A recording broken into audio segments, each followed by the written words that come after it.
everybody, and welcome to MrinTalks, my vlog where I take you through the steps of investing. I do hope that you've been spending the time in the lockdown to look at how you can actually increase financial security for yourself through the various contingency planning topics that I spoke to you about in the last few vlogs. Now that I have told you about contingency planning in detail, the next step in investing is about investing for our life goals. But before we talk about life goals, I would like to talk about certain investment principles that you must always keep in mind. And these investment principles are inflation, compounding, liquidity, and risk. So, what do these mean? महंगाई बहुत बढ़ रही है. I'm sure you've heard this n number of times all around you. You get to even hear it on all the TV shows as well.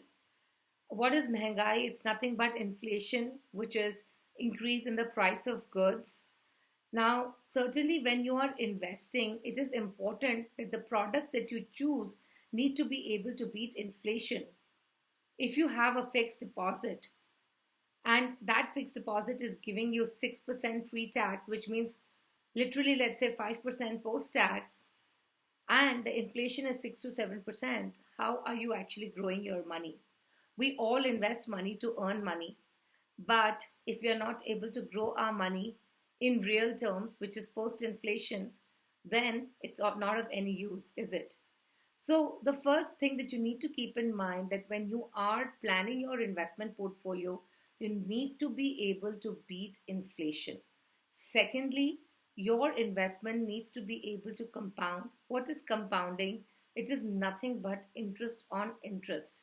Obviously, money invested through instruments that compound is going to grow at a much faster pace than money invested in instruments that are on simple interest.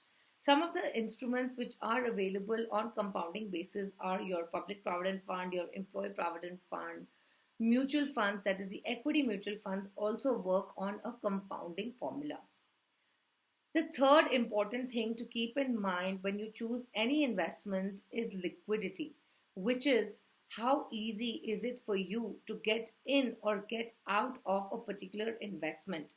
Of course, you know that fixed deposits are very easy to get in and get out of. While liquidity is about how easy it is for you to access your money, it is also about whether the instrument is suited for liquidation purposes. To give you an example, let's say you've invested into a mid-cap fund and it's just been 2 to 3 years and you have a sudden requirement for the money and the markets are down, which is what the case is right now. I had somebody writing and saying that he had invested in a mid-cap fund for the last 2 years. The returns are negative and he actually needs this money for his daughter's marriage, right? Now, in this case, I would say that the instrument is not liquid because this is not a good time for you to actually sell that particular investment. So, hence, in liquidity, there are two parts. One is, if there is any penalty to exit early. The second bit is really whether this instrument can be exited at all times. Obviously, equity does not fall under that criteria. The fourth and the most important criteria when you choose an investment is the risk associated. Now you have risk of investing in mutual funds. Of course, stock market may, if you have to invest, there is risk associated. I do meet a lot of people who say that they don't want to take any risk in their investments. There are three components to risk, which is your willingness to take risk, your ability to take risk, and the need for you to take risk. Willingness to take risk is whether you're willing to take it or not. And as I mentioned, most people just say that we're not willing to take any risk. Now, ability to take risk is to say, okay, I'm willing to take some risk, let's say to about 30 to 40% of my portfolio. More importantly, risk is typically driven by the need to take risks.